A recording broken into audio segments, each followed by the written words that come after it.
We've been pretty busy over the last year or so. Just last October we announced Ice Cream Sandwich, which is the biggest release of the Android operating system so far. We were taking the best of Android and basically optimizing it for all devices, including tablets. We were off to a great start with Ice Cream Sandwich, but it wasn't nearly far enough. So we put Android under the microscope. In Android 4.1, Jelly Bean, that's the name, we worked really hard on making everything smoother, making everything faster. And at the same time, we had a digital content store that was constantly expanding its offering. We released Google Play, which ties together all of our properties around music, books, movies, games, and apps, so the users have one place to go for all of that content. We wanted a device that was optimized in every way for the great content that you can get via Google Play. It would have the portability of a paperback book, but be connected to the entire digital world of all kinds of entertainment.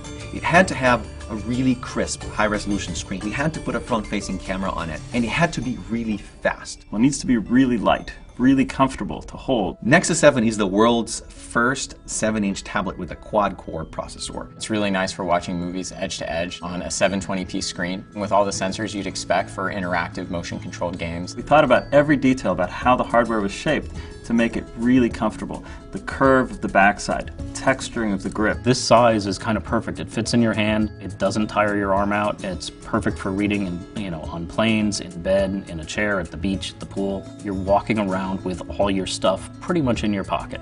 With a powerful tablet like this, every touch matters. We wanted you to be able to almost feel every pixel as you touched it. We declared a war on lagginess. You'll notice when you pick up a Jelly Bean device just how smooth it is. With Nexus 7, we're bringing the latest and greatest Android technology and the best content in the world from Google Play into a single device and experience that you can take with you anywhere. The thing that excites me is that this device is actually created for the content.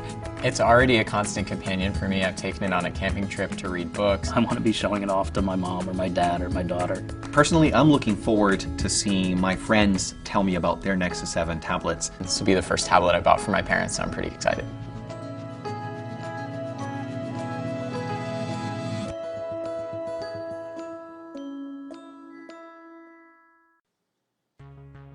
From the very beginning, the iPad was designed to be very powerful, very capable, but also remarkably simple to use.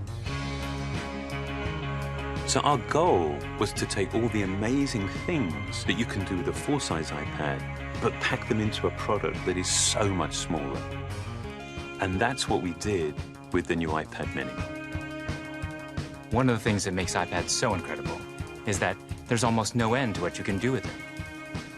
So when we decided to make the iPad mini, we wanted to make sure it had all the features that make iPad so magical. We began with a display that has the same resolution as the iPad 2. So all your apps and content look and work the same way. And at 7.9 inches, it's small enough to fit in one hand, but it's still large enough to give you that rich, immersive iPad experience. It has a dual-core A5 chip for fast, fluid performance, both FaceTime and iSight cameras. It gets a full 10 hours of battery life, and it runs more than 275,000 apps made just for iPad. These aren't scaled-up phone apps. These are powerful apps that take full advantage of iPad mini's beautiful display. You can access all your favorite music, movies, and TV shows from the iTunes Store. 1.5 million books on the iBookstore, and over 5,000 magazines and newspapers on Newsstand. And another thing we're really excited about is that iPad mini comes with FaceTime HD. Seeing your friends and family in high definition makes you feel like you're that much closer.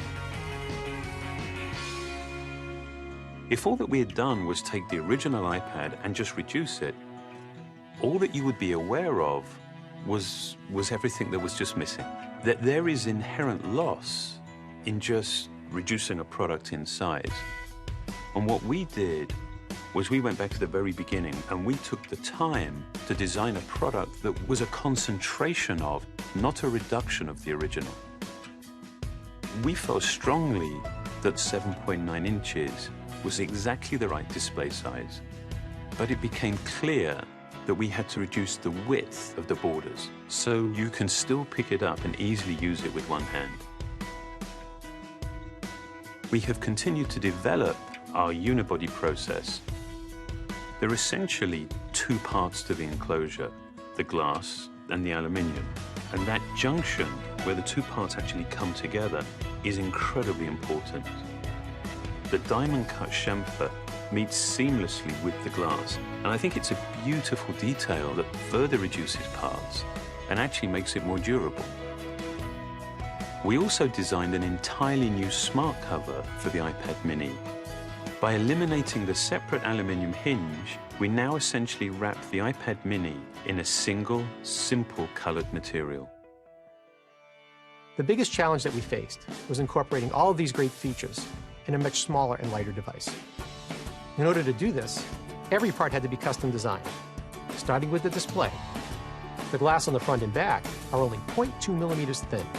The touch subsystem is a mere 0.12 millimeters thin. It weighs half as much as any we've ever done before. Beyond the screen, we took some dramatic steps to maximize interior space. It has the largest and thinnest single-cell battery we've ever designed. We designed a smaller motherboard to house the powerful A5 chip and built in the new, smaller Lightning connector. We also redesigned the iSight and FaceTime HD cameras, and they allow you to take amazing photos in HD video. We've been able to build all of this technology into a device that is only 0.68 pounds and 7.2 millimeters thin.